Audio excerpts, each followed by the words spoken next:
Eccoci in compagnia di mister Cupisti. Mister, che cosa è mancato oggi a Viareggio? È stata una partita equilibrata, diciamo, cosa è mancato per portarla a casa?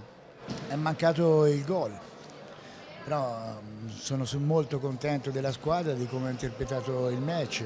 I ragazzi sono stati bravi, determinati. Poi sono gli episodi che fanno la differenza. Noi abbiamo preso un paio di gol su ripartenze loro che l'hanno fatte bene e noi abbiamo sbagliato qualche gol di troppo, anche per meriti del portiere e della difesa, chiaramente. Però un'ottima gara.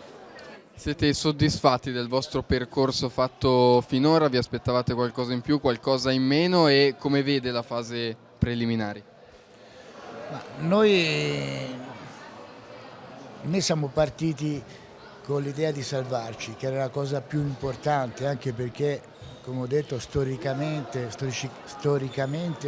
le squadre che erano promosse in Serie A2, dalla 2 retrocedevano.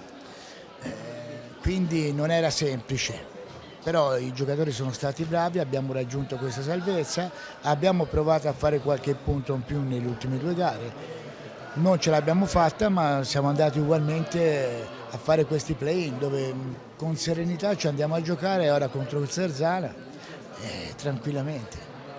Grazie mille. Grazie a voi.